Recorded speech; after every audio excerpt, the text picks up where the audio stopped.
Bonjour et bienvenue dans cette nouvelle capsule de Biblio Coaching.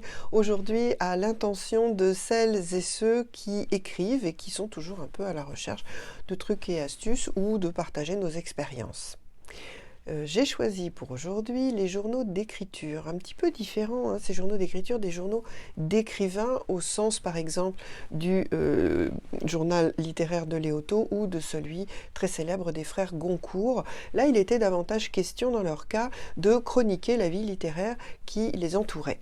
Nous, on va regarder beaucoup plus les auteurs qui ont la générosité de nous partager tout ce qui se tricote en eux quand ils écrivent, tout ce qu'ils vivent, leurs trucs et astuces, leur cuisine, les coulisses finalement. Beaucoup d'auteurs l'ont fait. Aujourd'hui, j'ai choisi de m'arrêter sur Concerto à la mémoire d'un ange, donc d'Éric Emmanuel Schmitt. Pourquoi? Parce que je parle assez rarement des nouvelles, et là en l'occurrence c'est un recueil de nouvelles, et un des deux conseils que j'ai retenu de la fin du livre, donc qui est son journal d'écriture, concerne précisément ce genre littéraire. Et voilà ce qu'il nous dit.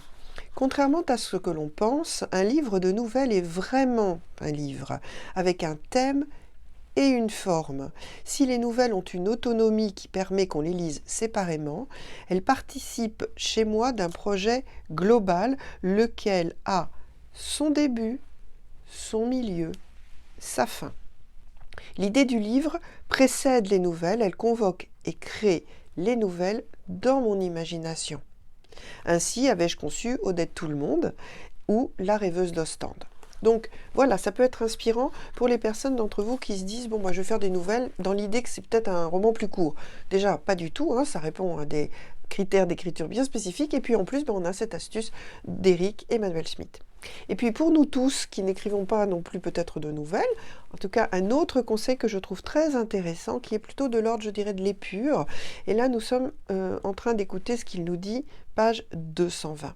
Réduire un récit à l'essentiel, éviter les péripéties inutiles, ramener une description à une suggestion, dégraisser l'écriture, exclure toute complaisance d'auteur. Cela prend du temps. Cela exige des heures d'analyse et de critique. J'aime vraiment, vraiment beaucoup ce conseil de la page 220. C'est pas si simple, finalement, faire simple. Voilà, pour aujourd'hui, c'est tout. Je vous souhaite de bonnes cogitations, de bons essais. Et puis, on se retrouve pour une prochaine chronique, évidemment. À très bientôt. Au revoir.